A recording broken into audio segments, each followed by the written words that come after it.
What is going on? T to the M to the IDD, and I'm finally back with another GIMP tutorial. So, I have already dropped my file inside of GIMP, and if you are new to using GIMP, GIMP has a plugin called Darktable, which allows you to edit raw files within the GIMP platform. So I've already just dropped the file and this screen came up. So what you want to do is click out of Darktable, and we want to let GIMP continue to do its thing.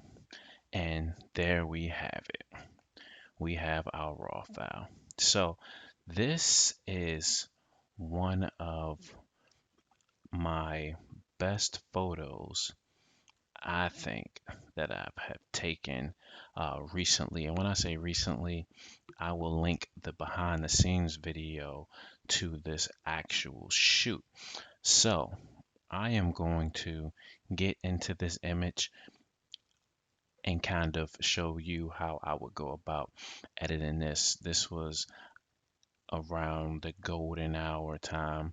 So we have some streaks of light in the background, and then we also have this goldish type of outfit. So the first thing I'm going to do is duplicate these layers.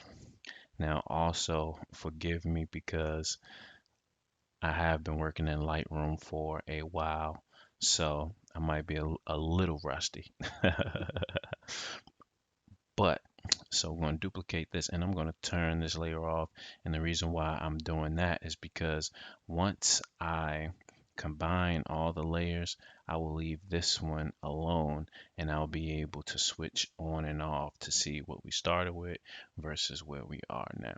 So the first thing that I am looking at here, I see that my image is a little dark. So I want to go to the colors tab, and I want to go to curves. So this looks like the shadows that I want to try to bring out. So I'm going to start there.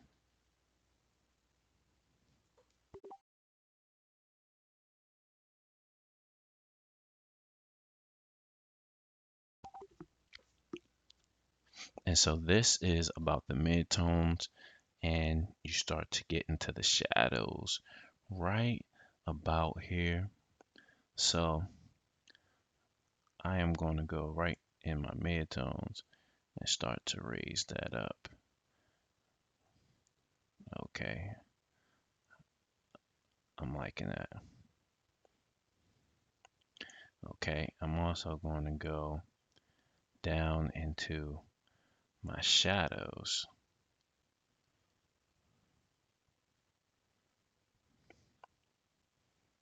And let's see, if we do it too extreme, you see all of this happens. So we want to keep it nice and subtle. Okay, so I am happy with that for right now. And what I do is I always merge my layers consistently. So I'm going to merge, and then I'm going to just add another layer. Now, the next thing that I want to do with this image is it's still seeming a little dark to me. So let's see what we can do about that. Let's go to exposure. So we're going to go down to exposure, and let's see what, okay. So 0.3 isn't bad. 0.5 isn't bad. So I'll actually keep that. Let's see. Okay, I like that. And I'll actually go in manually and type 0.6. Okay. And just look at the colors already. I haven't even touched the colors and they're already starting to pop. So let's merge these layers. And so, like I was saying, I always keep this one layer so that I can toggle on and off and see where we started from where we at. So we are here, and that is where we started. Okay, so I'm liking where we're going so far. So I'm gonna go to colors, and now what I want to do is I want to add some contrast. So let's go to the contrast, and I like that. I like that right there, 0.026. I'm happy with that.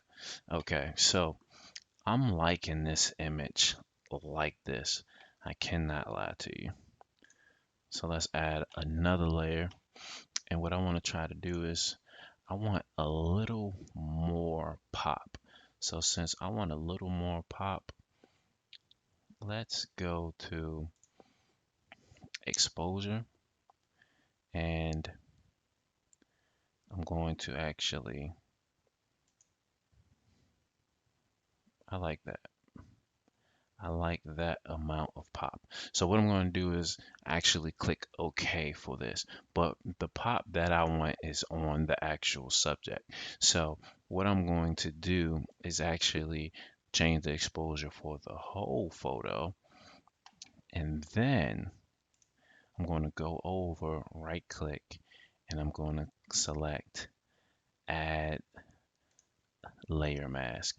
And we're going to do black full transparent. And we're going to add it. And so what you see is it actually takes away the exposure that was actually placed on the image. So what I'm going to do is go over to the left hand side, grab my paintbrush. I'm going to make sure that it is selected as white. And then my hardness for this,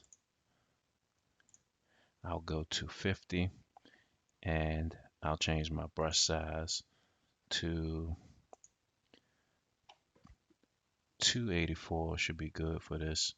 And I want full opacity. And so this is just going to allow me to let the exposure come out for only the subject. So that is why I added the layer mask. So when we see the end result of this, you'll actually be able to see how the model is popping out more and standing out from the actual background. Okay, so we are going to make sure we get every little piece right there, and I am happy with that. Okay, and you can kind of see the silhouette down right here to the right hand side. So let's merge those layers, and actually, so we can see the before and after. So this is without the exposure and popping out the model, and then this is with it. So you have to keep in mind that it's all about the subtle details. The subtle details is what really brings your image to life. So the next thing, I see a lot of yellows. So I want my yellows to pop. This is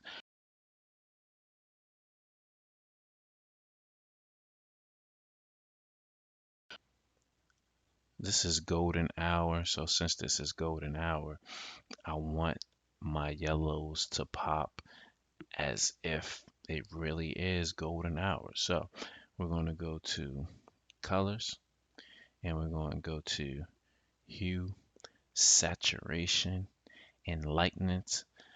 Lightness also can be known as luminance, and we are going to go with our yellows. Now, let's bring those down. Let's bring them down a little bit. See how we get that nice kind of yellow start turning into gold. So, and I kind of like that right there. Okay, now in the saturation, if we bring the hue, and sometimes you gotta play with this, but you see if you go too far up or too far down, you start getting something crazy. So um, what we're going to do right here is we don't even really want to change this. So we're going to keep that right there, but we are going to bring up the saturation and just make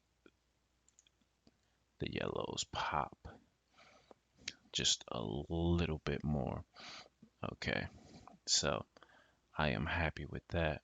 Now we have some red tones in her face. So let's go to the lightness and we're gonna pop those out just a little bit and bring her skin tone out just a little bit. And so I'm actually happy with that. Okay, so now I want to add another touch to this image, which is already kind of given slightly warm feel, but I want to add a little bit more, and that is our uh, color temperature. In camera, it's known as white balance, so we have it at 6500. So if you go up, you see the image gets cooler. So in the reverse, if you go back, then the image gets a lot warmer. Okay, so we are starting off at about 6500, so we don't want anything too dramatic, but we can play with it just a little bit and see just right there. And I'll actually go in here and type 5500, and I am perfectly okay with that right there. Okay, so now I'm going to merge these layers again, and now we're going to see our before and our after. Okay, so I am definitely happy with this right here. Okay, so now you see you still have some shadows in the background.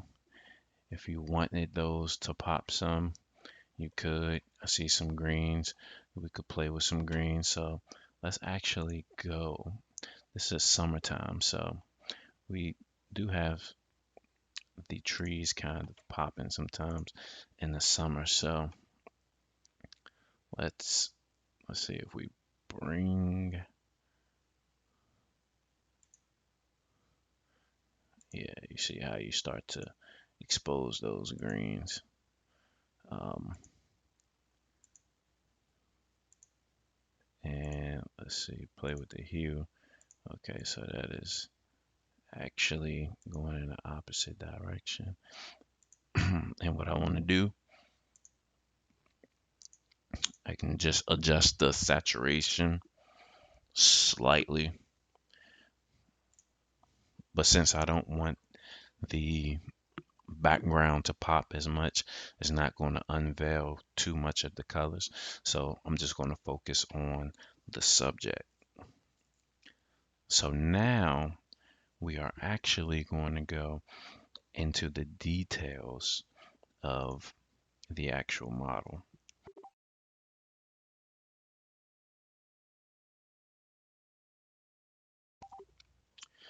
And so I'm going to hit Control and scroll in using my uh, knob on my actual mouse so that we can get a clear shot of the face. And so this is what we have close up. And as you probably can tell, there's not many imperfections on her skin, but we will go ahead and take away some of them. So I'm going to change my brush and I'm going to do 100% hardness, and I will, okay. So now you want to try to get a sample size as close to the blemish as possible. So I'm going to go right here. I'm going to hold control and left click, and it's going to sample that area. So then I'm going to go over the area I need to change, or I want to perfect the blemish or erase the blemish, and I'm going to left click over there, and there you go. So I can actually do that several spaces in the same area with that same sample area. So now when I go up here, I see she's a little bit lighter. So now I can change that. Okay.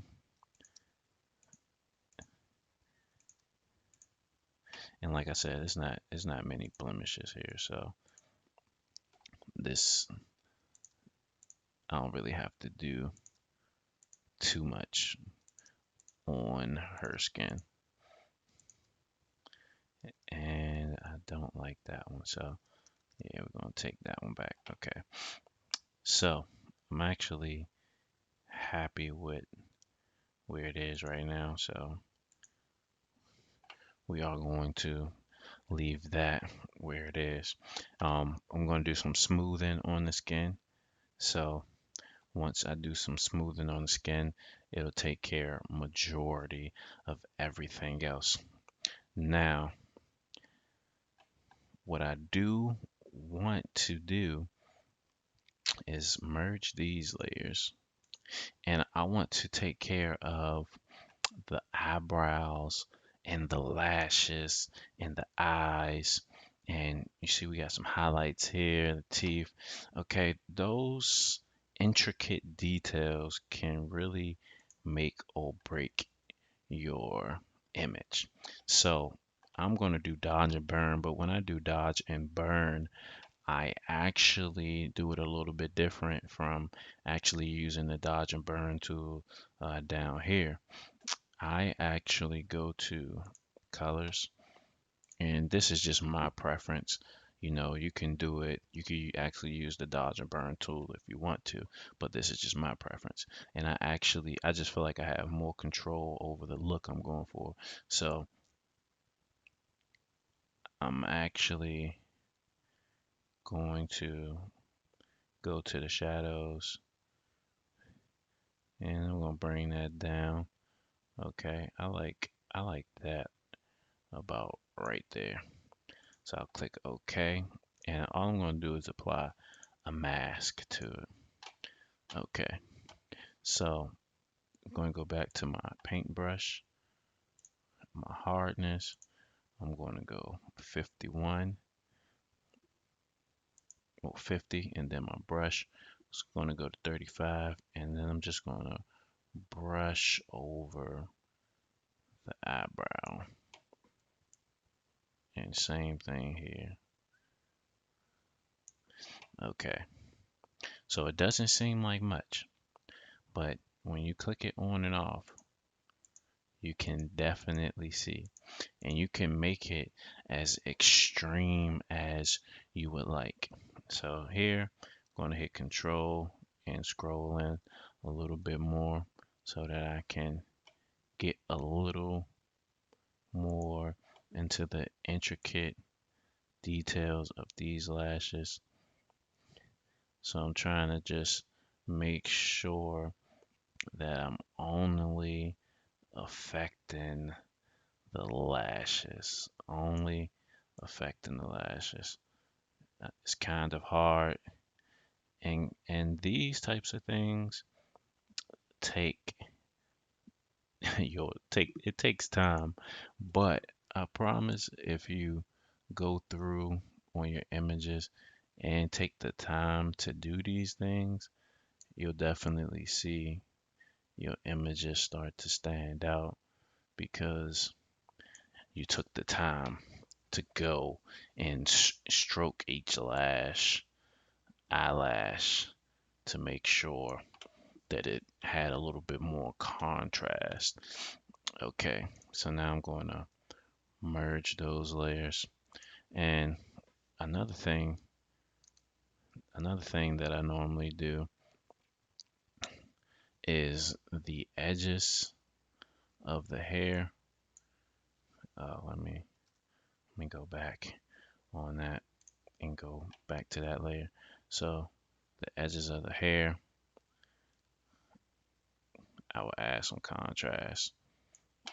Okay, now let's merge those layers, and we are almost at the point of where I would be happy with this image.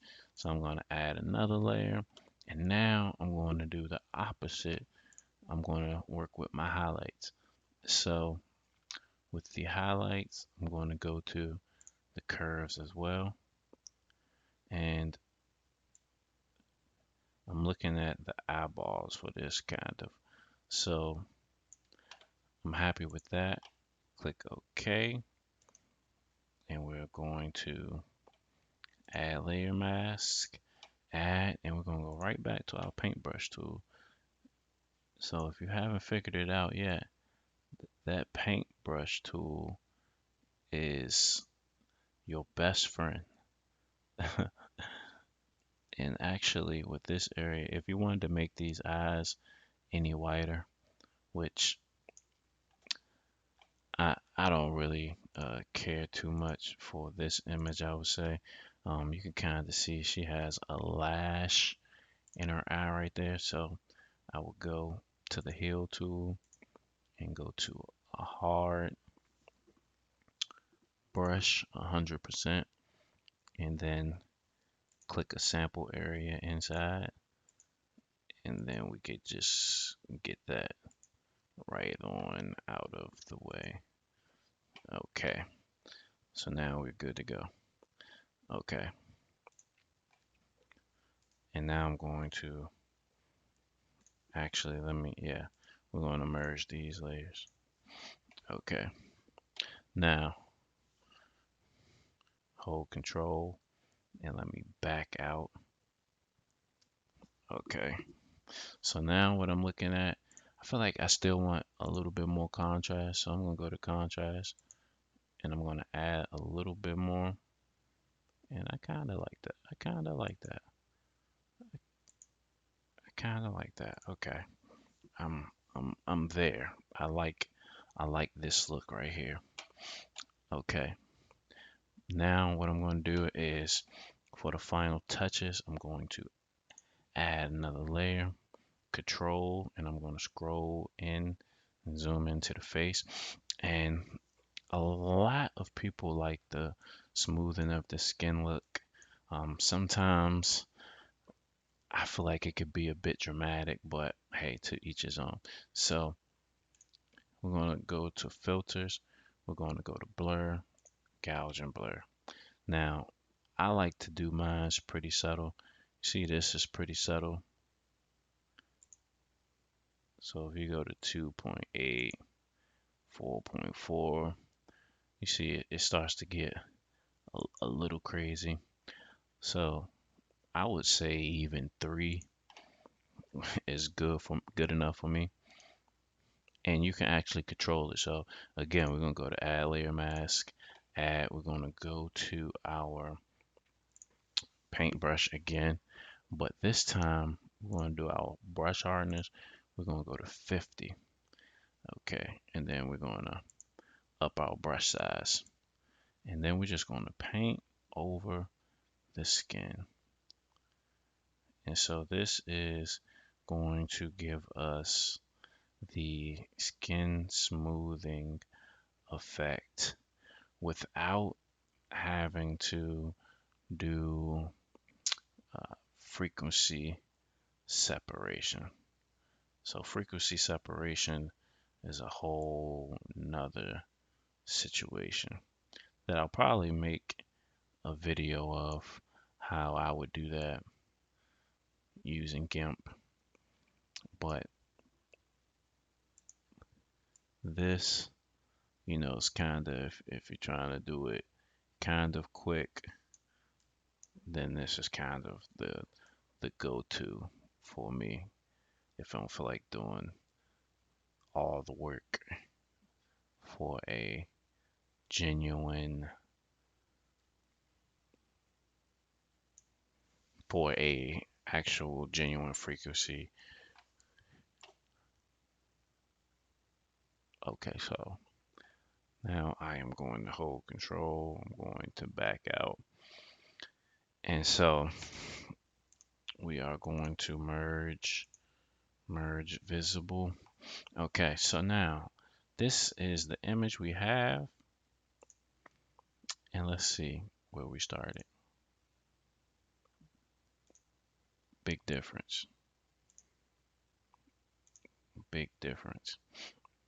Okay, now one thing that I can actually do that would maybe, is really preference, but I'm going to say may make this pop a little bit. I'm going to go to curves, and then I'm going to go to my different color channel. I'm going to go to blue, I believe it is. Let's see. Green. Okay, let's go with blue.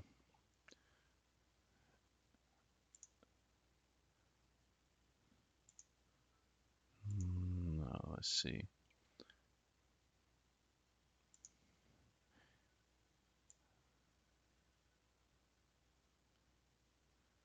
All right. So, yeah, so the blue, if you go this way, it actually adds yellow into the photo picture. Then if you go up above this 45-degree, it actually adds blue. So that's what I was looking for. So if I do like a subtle, very subtle draw below that 45-degree line, it just pops a little bit of yellow, which adds to this whole ambiance. So you can see this is where we were and this is where we are now. And so this is one of my shoots that I did. And again, I said I'll link it so that you have the actual behind the scenes. But this is how I use hue saturation, lightness, as GIMP calls it. Other softwares calls it luminance. I used the color curves, as you can see, and I also did dodge and burn my own particular way because I feel like it allows me more control over the look that I'm going for. But if you like this, please give it a big like, leave some comments for me, and as always, please share, subscribe, and if you have any other functionality within this program that you want to know about, leave it in the comments below, and I'll definitely make a video of how I use those functions inside of GIMP. T to the